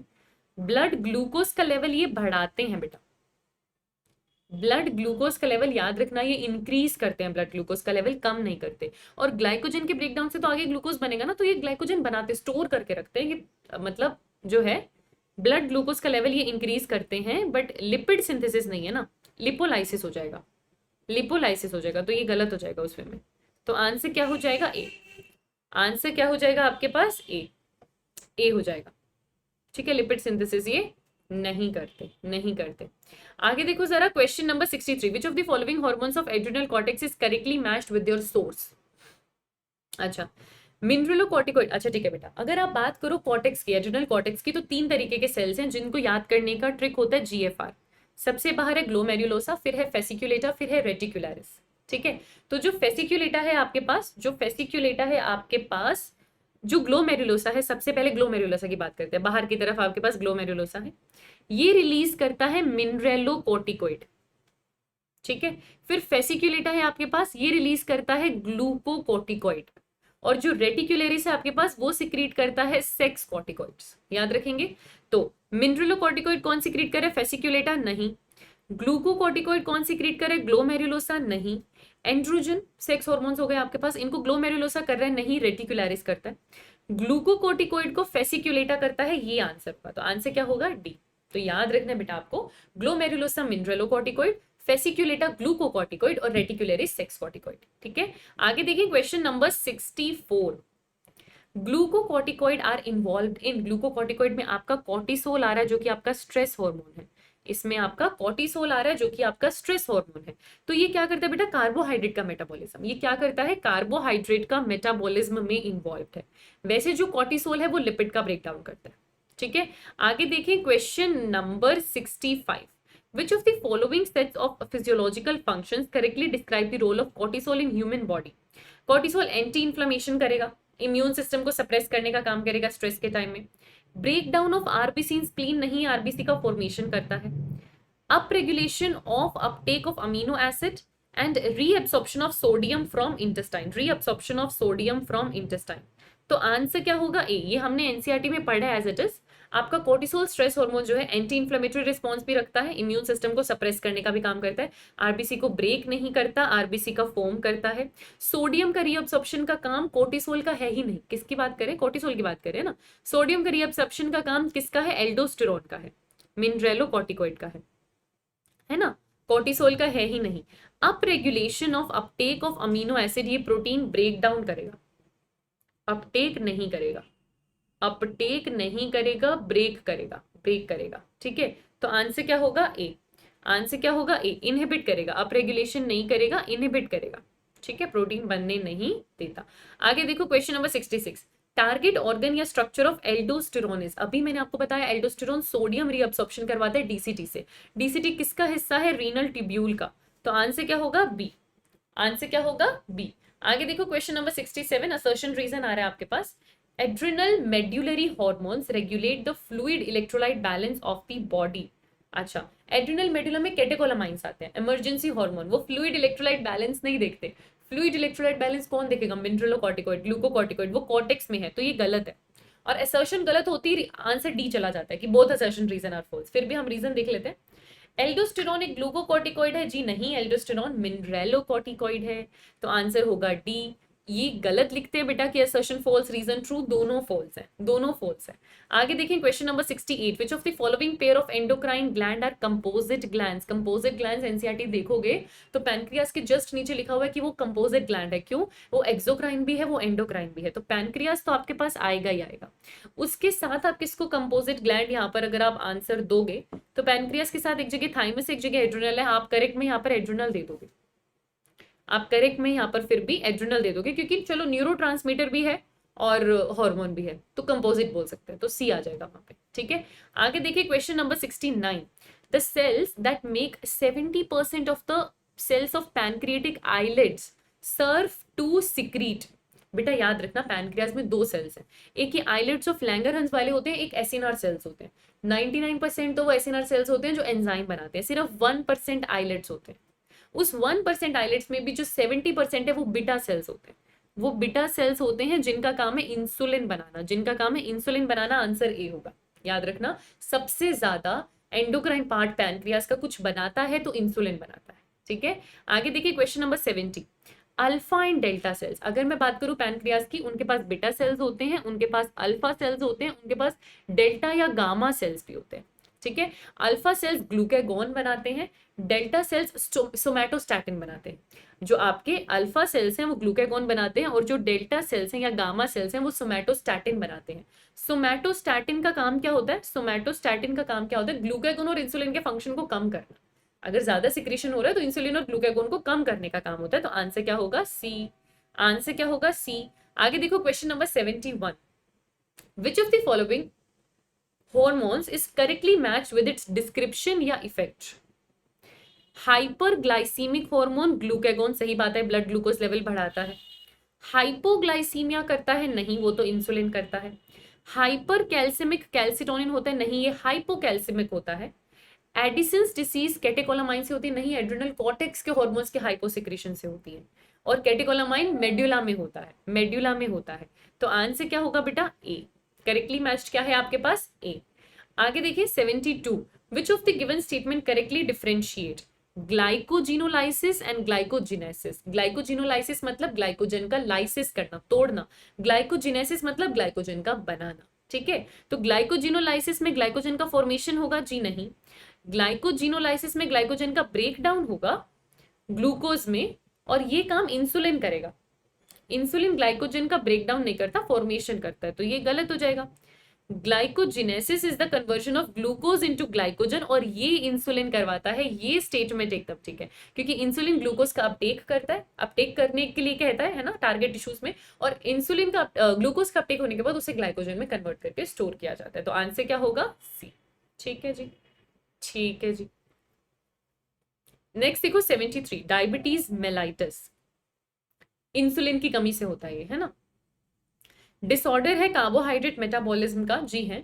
इसमें क्या क्या होता है डायबिटीज मेलाइटिस में? बेटा जो सिम्टम बोलो वो डायबिटीज मेलाइटिस के हैं। ठीक है, यूरिन में ग्लूकोज आ रहा है, ग्लाइकोसूरिया है, यूरिन का लॉस हो रहा है। ठीक है, तो पॉलीयूरिया है, मतलब टाइम इंटरवल कम हो गया है यूरिन का, जल्दी जल्दी यूरिन पास आउट हो रहा है, तो पॉलीयूरिया है। प्यास ज्यादा लगती है, पॉलीडिप्सिया। भूख ज्यादा लगती है, पॉलीफेजिया। कीटोन यूरिया भी इसके अंदर है, कीटोन बॉडीज आपको देखने को मिलेंगे। तो सब सिम्टम्स डायबिटीज मेलाइटिस के हैं, ये सारे सिम्टम्स डायबिटीज मेलाइटिस के होते हैं। नेक्स्ट देखो, water soluble fuels that are normally exported by the liver but overproduced during fasting or diabetes mellitus when not treated. Ketone bodies बेटा वाटर सॉल्युबल पूछ रहे हैं आपसे, नॉर्मली लिवर से एक्सपोर्ट आउट हो जाएगा, लेकिन फास्टिंग के टाइम है ना, ग्लूकोज इंटेक नहीं हो रहा सेल्स के अंदर, या डायबिटीज मेलाइटिस है, ग्लूकोज नहीं मिल रहा सेल्स के अंदर, तो जो ये है ketone bodies as it is रह जाएंगी वहां पे, और ये क्या करेंगी? कीटोन यूरिया करेंगी फिर। ठीक है, तो आंसर क्या आएगा? सी। आंसर क्या आएगा? सी। आगे देखो 75, मैच द फॉलोइंग आपको करना है, हॉर्मोन्स और उनसे होने वाली डिसीजेस से। इंसुलिन की कमी से होता है डायबिटीज, होता है डायबिटीज मेलाइटस। ठीक है जी। एडीएच की कमी से होता है डायबिटीज इंसिपिडस। ओके, नहीं दे रखा अभी हमको। जो कॉर्टिकोइड्स हैं एड्रिनल कॉर्टेक्स, उनके हाइपोसिक्रीशन से होती है Edison's disease. Growth hormone middle age में इसके हाइपर सिक्रीशन से होती है एक्रोमेगाली। थायरोक्सिन हाइपोथायरॉयडिज्म से आपको देखने को मिलेगा गॉइटर, जो आयोडीन की कमी से होता है ना। तो 5 है, फिर 4 है, फिर 1 है, और फिर 3 है। तो आंसर क्या होगा? सी। आंसर क्या होगा? सी। अब तो हम ये क्वेश्चन कई बार रिपीट कर चुके हैं ना, तो हमें ये डिसऑर्डर्स याद हो गए होंगे। आगे देखिए जरा question number 76। The dash are oval glands present in the scrotum and serve to secrete the hormones dash. कौन है स्क्रोटम में? जी टेस्टिस है। कौन सा हार्मोन बना रहे हैं? टेस्टोस्टेरोन बना रहे हैं। कौन सा हार्मोन बना रहे हैं? टेस्टोस्टेरोन बना रहे हैं। क्वेश्चन 77 देखो, which of the following is not a function of testis? Testis में स्पर्मेटोजेनेसिस होगा, स्पर्म बनेगा, टेस्टोस्टेरोन भी बनेगा। यहाँ नन होना चाहिए था बेटा, और आंसर नन होना चाहिए था। कुछ भी ऐसा नहीं है जो फंक्शन ना हो, सारे ही फंक्शन है, सारे ही फंक्शन टेस्टिस के हैं। आगे देखो 78। इनमें से कौन सा स्ट्रक्चर सेल या टेस्टिस का इनकरेक्टली मैच्ड है, अपने फंक्शन से इनकरेक्टली मैच्ड है? सेमिनिफेरस ट्यूब्यूल्स में स्पर्मेटोजेनेसिस होता है, होता है। सस्टेंटिकुलर सेल्स, बेटा सर्टोली सेल्स का ही दूसरा नाम है, कंफ्यूज मत होना। सस्टेंटेक्युलर सेल्स या सस्टेंटेक्युलर सेल्स सर्टोली सेल्स ही होते हैं। क्या ये एफएसएच का सिक्रीशन कर रहे हैं? जी नहीं। एफएसएच कहां से बनकर आ रहा है? Interior pituitary. ये गलत है, यही आंसर होगा। फिर भी बाकी ऑप्शन देख लो। लेडिक सेल्स या इंटरस्टिशियल सेल्स टेस्टोस्टेरोन बनाते हैं, सर्टोली सेल्स नरिशमेंट का काम करता है, ये ह्यूमन रिप्रोडक्शन में पढ़ा था। आगे देखो, टेस्टिस एक एंडोक्राइन ग्लैंड है, इनमें से कौन सा स्टेटमेंट टेस्टिकुलर हार्मोन के बारे में करेक्ट है? यानी टेस्टोस्टेरोन के बारे में पूछ रहे हैं, ठीक है। एलएच पोस्टीरियर पिट्यूटरी से नहीं आता, यही गलत हो जाएगा, इंटीरियर पिट्यूटरी से बनकर आता है। Testosterone suppress the secretion of LH and gonadotropin releasing hormone bye positive feedback. नहीं बेटा, टेस्टोस्टेरोन जरूर एलएच का रिलीज कम करता है, पर नेगेटिव फीडबैक देगा तब तो सप्रेस करेगा ना, पॉजिटिव फीडबैक से थोड़ी सप्रेस कर पाएगा, तो ये गलत है। एफएसएच और टेस्टोस्टेरोन सस्टेंटिकुलर सेल्स को स्टिमुलेट करते हैं एंड्रोजन बाइंडिंग प्रोटीन बनाने के लिए। बेटा याद रखना, एलएच एंड्रोजन्स बनवाएगा इंटरस्टिशियल सेल से, उसको रिसीव कहां पर करना है? आपके स्पर्म्स के सेल्स में या सर्टोली सेल्स में, सेमिनिफेरस ट्यूब्यूल्स में। तो आपका जो सस्टेंटिकुलर सेल्स है वो बनाता है एंड्रोजन बाइंडिंग प्रोटीन, बिल्कुल सही बात है, पर एफएसएच के रिस्पॉन्स में, टेस्टोस्टेरोन के रिस्पॉन्स में नहीं। टेस्टोस्टेरोन को तो वो रिसीव करता है, उसके रिस्पॉन्स में एंड्रोजन बाइंडिंग प्रोटीन नहीं बनता, नहीं बनता। Testosterone stimulate the process of spermiogenesis. जी हाँ, टेस्टोस्टेरोन जो है वो स्पर्मियोजेनेसिस का प्रोसेस स्टिमुलेट करेगा या स्पर्मेटोजेनेसिस भी करवाएगा, वो बात ठीक है, तो आंसर डी हो जाएगा, आंसर डी हो जाएगा। आगे देखिए क्वेश्चन नंबर 80। आगे देखिए क्वेश्चन नंबर 80 है ना, question number 80। The functions of inhibin hormone. Inhibin hormones कौन बनाते हैं? आपके सर्टोली सेल्स ही बनाते हैं। जब एफएसएच सर्टोली सेल्स के ऊपर काम कर रहा है ना, सर्टोली सेल्स स्पर्मेटोजेनेसिस करा रहे हैं, उसको रोकना है एफएसएच को, तो वो इनहिबिन बनाएगा उसका नेगेटिव फीडबैक देने के लिए। तो इनहिबिन का काम क्या है? एफएसएच का सिक्रीशन उसको इनहिबिट करवाना है, आंसर होगा ए। उसको एफएसएच का सिक्रीशन इनहिबिट करवाना है, आंसर होगा ए। आगे देखो question number 81। Which of the given sets of organ represent the male accessory sex organs? Male accessory glands में आपके पास सेमिनल वेसिकल्स और प्रोस्टेट ग्लैंड आ जाएगा। टेस्टिस हो नहीं सकता बेटा, ये प्राइमरी है, ये प्राइमरी है और ये फीमेल में है, तो आंसर वैसे भी एलिमिनेशन से सी होगा, है ना। प्राइमरी सेक्स ऑर्गन होता है टेस्टिस, और डी जो है वो फीमेल्स में है। आगे देखो, the hormones responsible for descent of testis into the scrotum. Infundibulum से जो टेस्टिस है वो बिफोर चाइल्ड बर्थ ही स्क्रोटम में जो है डिसेंट कर जाता है, और कौन से हार्मोन की मदद से ये करते हैं? अगेन टेस्टोस्टेरोन ही चाहिए इसके लिए भी, same hormone is responsible. Next देखो, the function of testosterone in human male is या आर। टेस्टोस्टेरोन का क्या क्या फंक्शन है? मेल सेकेंडरी सेक्सुअल कैरेक्टर, जी हाँ। मेल सेक्सुअल बिहेवियर, जी हाँ, तो बोथ एंड भी हो जाएगा। प्रोटीन ब्रेकडाउन टेस्टोस्टेरोन नहीं करेगा, प्रोटीन का ब्रेकडाउन टेस्टोस्टेरोन नहीं करेगा। आगे देखो, असर्शन रीजन आ रहा है आपके पास, ह्यूमन मेल्स में एलएच स्पर्म प्रोडक्शन के लिए रिस्पॉन्सिबल है।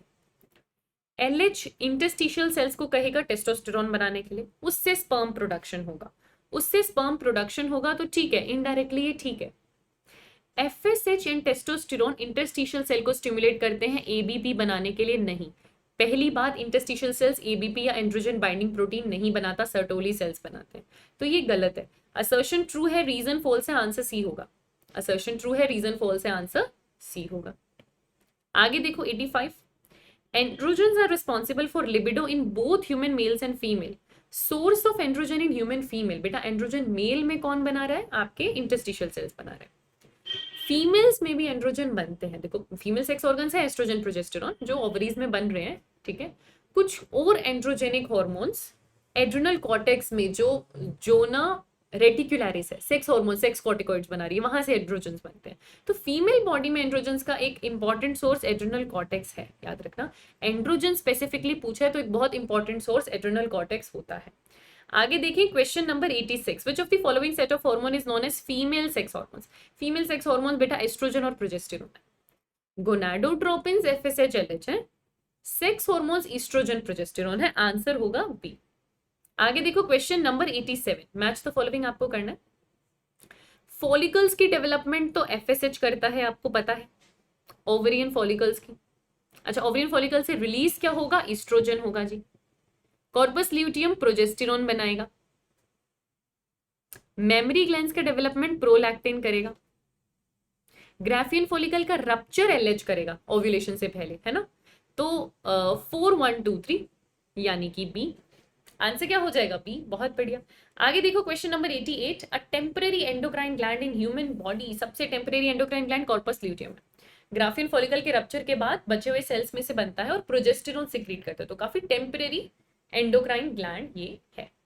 आगे देखिए question number 89, which of the following statement is incorrect about the effects and regulation of female sex hormones. गलत जो है वो आपको बताना है।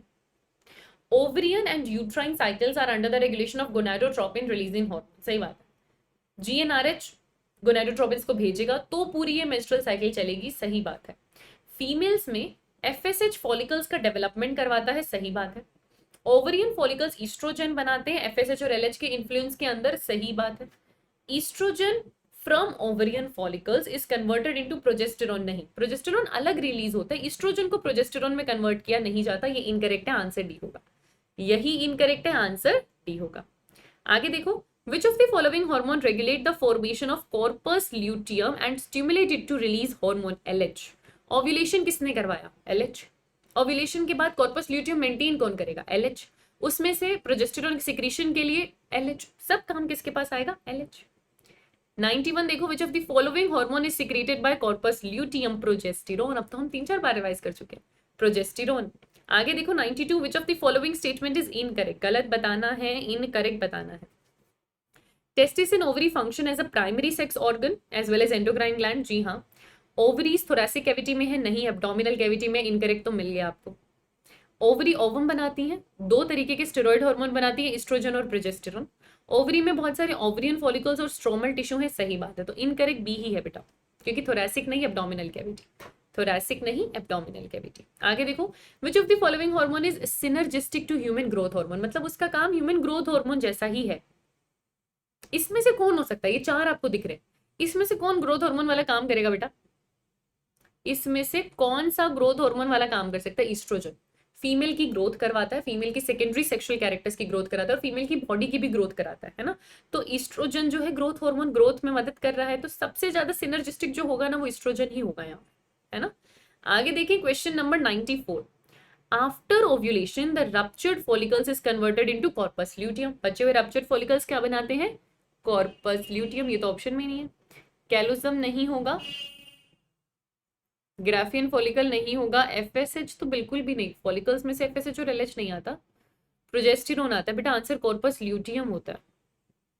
कॉर्पस ल्यूटियम वो बाद में एल्बिगेंस में कन्वर्ट हो जाता है, तो एक अलग ऑप्शन ई बना लो, वो आपका आंसर है, वो आपका आंसर है, ठीक है, ल्यूटियम होता है। आगे देखो, the hormone responsible to prepare and maintain endometrium for implantation of a fertilised ovum, ये सब हम ह्यूमन रिप्रोडक्शन में पढ़ के आए हैं, इसीलिए मैं थोड़ा क्विकली ले रही हूँ। कौन सा हार्मोन है जो एंडोमेट्रियम मेंटेन करता है बेटा, प्रोजेस्टेरोन करता है, प्रोजेस्टेरोन करता है। आगे देखो असर्शन रीजन है, कॉर्पस ल्यूटियम एक टेम्पररी एंडोक्राइन ग्लैंड है, बिल्कुल हमने अभी थोड़ी देर पहले इसको सॉल्व किया था इस क्वेश्चन को। Corpus luteum secrete female sex hormones, progesterone बना रहा है, फीमेल सेक्स हार्मोन बना रहा है, सही बात है, इसीलिए वो एक एंडोक्राइन ग्लैंड है, ये करेक्ट एक्सप्लेनेशन भी है, ये करेक्ट भी और करेक्ट एक्सप्लेनेशन भी है कि इसीलिए वो एक एंडोक्राइन ग्लैंड की तरह बिहेव कर रहा है, क्योंकि वो कुछ टाइम के लिए आपका फीमेल सेक्स हार्मोन भी बनाता है, तो आंसर क्या होगा, ए। आगे देखो क्वेश्चन नंबर 97, ANF, ये हम फिर से एक्सक्रीटरी प्रोडक्ट एंड एलिमिनेशन में करके आए हैं। कौन सिक्रीट करता है इसको, atrial wall of our heart, it has just opposite function of the hormone secreted by zona glomerulosa. आपका जोना ग्लोमेरुलोसा सिक्रीट क्या कर रहा है? मिनरलोकॉर्टिकोइड सिक्रीट कर रहा है। आप सीधा आंसर तो उससे भी कर सकते थे कि मिनरलोकॉर्टिकोइड एल्डोस्टेरोन सिक्रीट कर रहा है, और जस्ट इसके अपोजिट एएनएफ है। अगर आपको नहीं भी पता कि जोना ग्लोमेरुलोसा क्या बनाता है, तो इतना तो हमें पता है कि एएनएफ जो है ब्लड प्रेशर कम करता है और एल्डोस्टेरोन उसको इंक्रीज करता है। जीएफआर भी बढ़ाता है, प्रेशर भी बढ़ाता है, एल्डोस्टेरोन एक्सक्रीटरी सिस्टम में करके आए थे। तो वहां से आप ये क्वेश्चन सॉल्व कर सकते हो। आंसर क्या होगा? बी। आगे देखिए, मैच करना है, दो कॉलम दे रखे हैं, हमको मैच करना है ना। अभी थोड़ी स्पीड बढ़ानी पड़ेगी बेटा, बिकॉज हमें करेक्ट आंसर के साथ साथ स्पीड भी सही रखनी है ना। प्रोजेस्टेरोन की अगर मैं बात करूं, इसका क्या काम है? मेमोरी ग्लैंड्स में एल्वियोली का डेवलपमेंट। देखो, एल्वियोली का फॉर्मेशन प्रोजेस्टेरोन करता है, मिल्क फॉर्मेशन प्रोलैक्टिन करता है, मिल्क इजेक्शन ऑक्सीटोसिन करता है। ये हमको याद रखना है ना। एएनएफ क्या करता है? ब्लड प्रेशर कम। एरिथ्रोपोइटिन किडनी से ही बनता है, आरबीसी का फॉर्मेशन करता है। रिलैक्सिन जो है यूट्राइन कॉन्ट्रैक्शन को एक बार इनिबिट करता है। वैसे तो ये प्यूबिक मसल्स को रिलैक्स करता है, एक्चुअल फंक्शन तो यही है, ओवरी से रिलीज होता है और उसको रिलैक्स करता है। तो आंसर क्या होगा? 3 4 2 1, यानी कि सी, यानी कि सी। आगे देखिए, एएनएफ का काम क्या है? ब्लड प्रेशर कम करना, वैसोडाइलेशन करवाना, और ये तब सिक्रीट होता है जब ब्लड प्रेशर ज्यादा हो रहा होता है। और जब ब्लड प्रेशर ज्यादा हो रहा होता है ये तब सिक्रीट करता है, और इसका काम क्या है? ब्लड प्रेशर कम करना।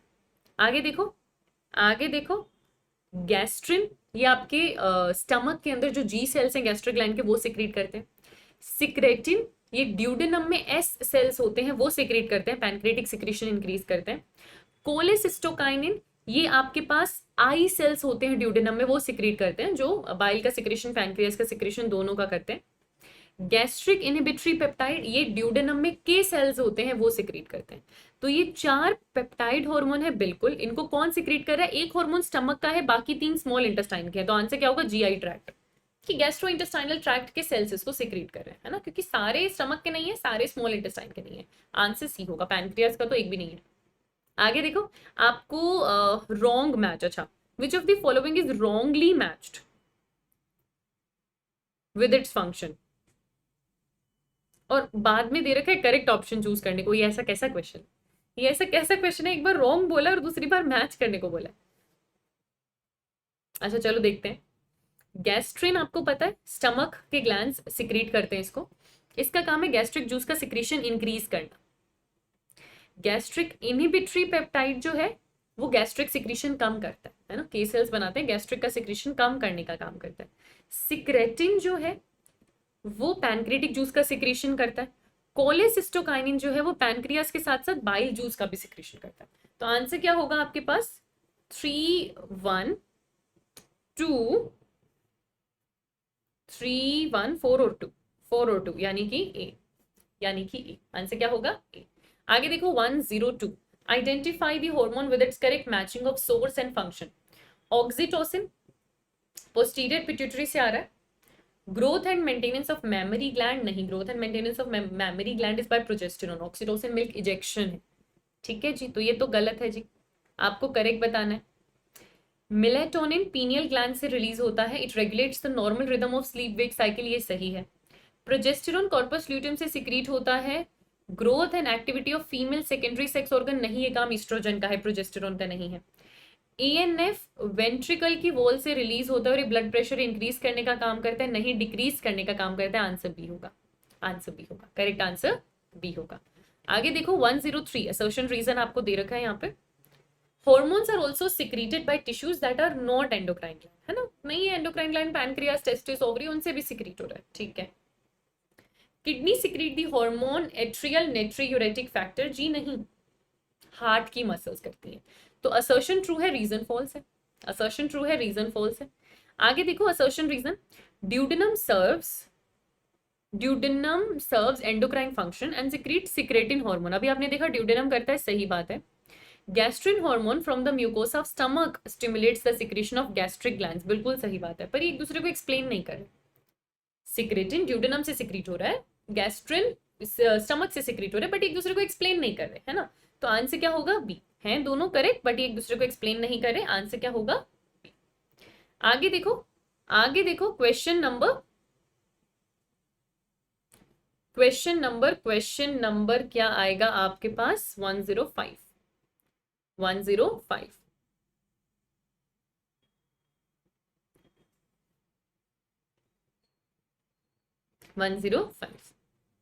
ठीक है। Match the column 1 with column 2।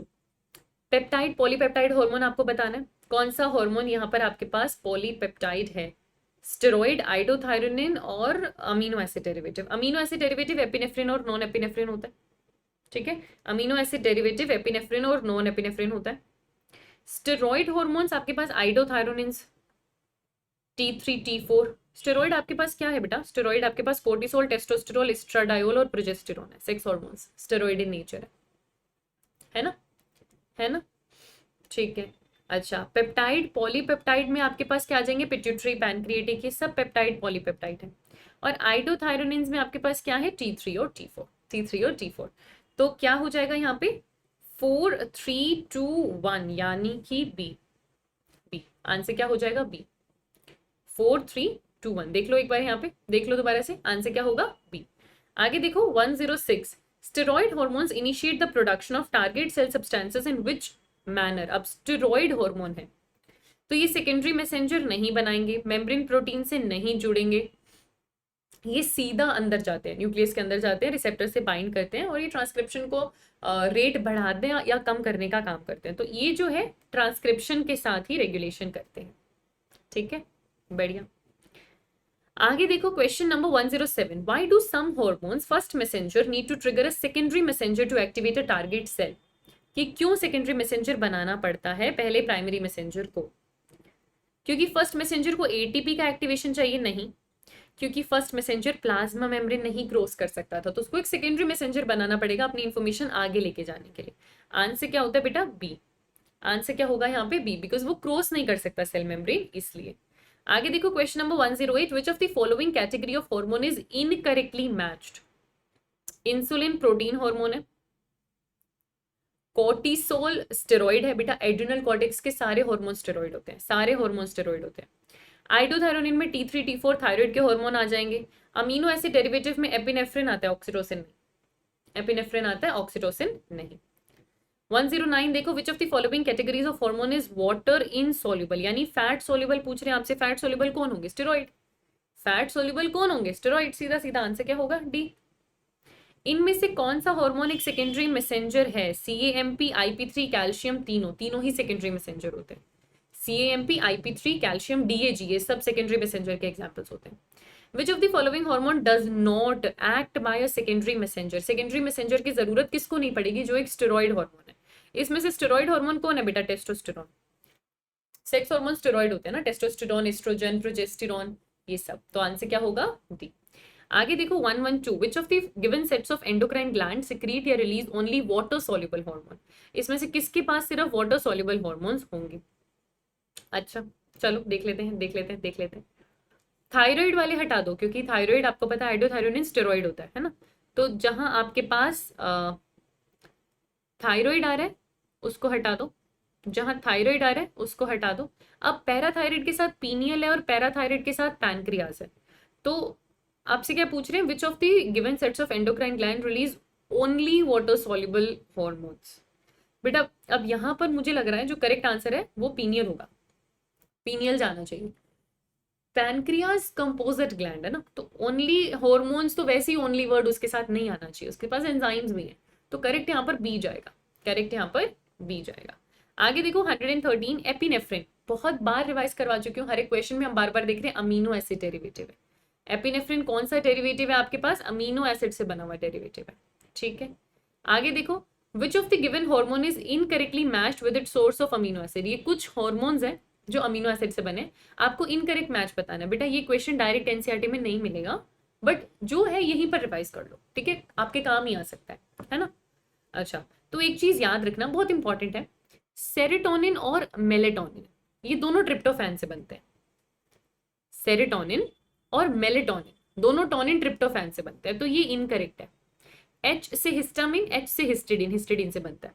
और जो एपिनेफ्रिन अमीनो एसिड डेरिवेटिव है वो टायरोसिन से बनता है, वो टायरोसिन से बनता है। बस ये चार याद रख लो, सेरोटोनिन और मेलेटोनिन ट्रिप्टोफैन से बनते हैं, हिस्टामिन हिस्टिडीन से बनता है, एपिनेफ्रिन टायरोसिन से बनता है। तो इनकरेक्ट क्या होगा? डी। नेक्स्ट देखो, अमीनो एसिड ट्रिप्टोफैन किसका सिंथेसिस करता है, किसका सिंथेसिस करता है? मेलेटोनिन और सेरोटोनिन का। अभी मैंने आपको बताया मेलेटोनिन और सेरोटोनिन को ट्रिप्टोफैन बनाता है, टायरोसिन एपिनेफ्रिन बनाता है, हिस्टिडिन हिस्टामिन बनाता है। आगे देखो, which of the following statement correctly differentiate the transport of water soluble and lipid soluble hormones in the blood? अच्छा, अब ब्लड की बात करें बेटा, टारगेट सेल की बात नहीं करें, क्वेश्चन ढंग से देखो, ब्लड पूछ रहे हैं आपसे। Most of the lipid soluble hormones are bound to transport protein. Most of water soluble hormones are bound to transport protein. Transport protein enhance the rate of hormone loss in urine. Transport protein are synthesized in muscles. जब हम blood की बात करें तो blood में plasma है, water content है, आपको पता है। लिपिड आपका हाइड्रोफोबिक होता है, आपको पता है। तो जब उस लिपिड सोल्यूबल हार्मोन को ब्लड में मिक्स होके जाना है बेटा, उसको कैरियर प्रोटीन ट्रांसपोर्ट प्रोटीन्स की जरूरत पड़ेगी, क्योंकि वो हाइड्रोफोबिक है और उसको ब्लड में जाना है ना, तो उसको किसकी जरूरत पड़ेगी? ट्रांसपोर्ट प्रोटीन्स की जरूरत पड़ेगी। अपने टारगेट सेल पर पहुंचने के बाद वो मेम्ब्रेन में सीधा ट्रांसपोर्ट कर लेगा, क्योंकि वो लिपिड सोल्यूबल है और मेम्ब्रेन आपकी लिपोफिलिक होती है। लेकिन जब तक ब्लड में ट्रांसपोर्टेशन है तब तक उस लिपिड सोल्यूबल हार्मोन को ट्रांसपोर्ट प्रोटीन्स की जरूरत पड़ेगी। अच्छा क्वेश्चन था ना, बढ़िया क्वेश्चन था। आगे देखो, इसको मार्क कर लेते हैं, इसको मार्क कर लेते हैं। आगे देखो, question number 117, receptor for protein hormones are mostly present on. जो प्रोटीन्स के हॉर्मोन्स है उसका रिसेप्टर सेल सरफेस पे होगा, सेल सरफेस पे होगा, क्योंकि वो पास नहीं कर सकता मेम्ब्रेन को। आगे देखो 118, which of the given statement is correct about mechanism of water soluble hormones? अच्छा जी, hormones bind to their cytoplasmic receptor present in the target cell, गलत। सेल सरफेस पे अंदर साइटोप्लाज्म में नहीं जाएंगे। Hormone receptor complex alters the gene expression. Hormone serve as first messenger in cause the production of secondary messenger, सही बात है। Hormone receptor complex सीधा जीन एक्सप्रेशन ऑल्टर नहीं कर सकता, हार्मोन रिसेप्टर कॉम्प्लेक्स तो पहले सेकेंडरी मैसेंजर बनाएगा, सीधा ऑल्टर नहीं कर सकता, ये गलत है। Newly form protein produce a physiological response. Physiological response create जरूर होगा बेटा, बट वो चेंज करेगा प्रेजेंट सेल्यूलर मशीनरी को, है ना। जरूरी नहीं है कि न्यूली फॉर्म प्रोटीन ही बने, जरूरी नहीं है। तो यहाँ पर आपके पास करेक्ट आंसर सी होगा, मोस्ट करेक्ट आंसर आपके पास सी होगा। आगे देखो, question number 119, which of the following molecule serve as the second messenger in the mechanism of action of protein hormone. Secondary messenger इनमें से कौन है? सीएएमपी, सीएएमपी, डीएजी, आईपी3, कैल्शियम, ये सब सेकेंडरी मैसेंजर होते हैं। आगे देखो, following is the diagrammatic representation of mechanism of action of protein hormone. इनमें से कौन से ऑप्शंस करेक्टली लेबल्ड है? तो ये जो है आपके पास, सबसे पहले आप यहाँ पर देख रहे हो, आपका हार्मोन आएगा, रिसेप्टर से बाइंड करेगा। तो पहला हार्मोन नहीं है, हार्मोन रिसेप्टर नहीं है, हार्मोन है। सेकंड आपके पास हार्मोन रिसेप्टर है, उसके रिस्पॉन्स में आप एक सेकेंडरी मैसेंजर बनाते हो, ये सही है। वो बायोकेमिकल रिस्पॉन्स क्रिएट करता है जिसकी वजह से फाइनली एक फिजियोलॉजिकल रिस्पॉन्स आता है। तो बेटा यहाँ पर more than one option correct है, थर्ड भी करेक्ट है, फोर्थ भी करेक्ट है। सेकेंडरी मैसेंजर है और वो फिजियोलॉजिकल रिस्पॉन्स बनाता है, दो ऑप्शन करेक्ट है। आगे देखो, following is the diagrammatic representation of mechanism of action of steroid hormone. तभी तो वो पूरा अंदर गया, स्टेरॉइड हार्मोन सेल के अंदर गया और वहां पर उसने कॉम्प्लेक्स बनाया। तो वन हार्मोन है, सेकेंड मैसेंजर यहाँ पर होता नहीं है। पहला हार्मोन है, थर्ड न्यूक्लियस है, बिल्कुल सही बात है, ये न्यूक्लियस की मेम्ब्रेन है। सेकेंड आपका हार्मोन रिसेप्टर कॉम्प्लेक्स है, जी हाँ। और फोर्थ आपका डीएनए है, फोर्थ आपका डीएनए है, नहीं डीएनए तो ये रहा ना जो जीनोम आपको बताया हुआ है। फोर्थ उसके ट्रांसक्रिप्शन से बनने वाला आरएनए है, एमआरएनए, जो आगे प्रोटीन बनाएगा, जो आगे प्रोटीन बनाएगा। तो बी करेक्ट है, बी करेक्ट है, सेकेंडरी मैसेंजर स्टेरॉइड वाले में होगा नहीं। असर्शन रीजन देखो जरा यहाँ पे, aldosterone can diffuse freely through the lipid bilayer. Aldosterone adrenal cortex का हार्मोन है, स्टेरॉइड होता है, बिल्कुल आ जाएगा, क्योंकि स्टेरॉइड हार्मोन लिपिड सॉल्युबल है।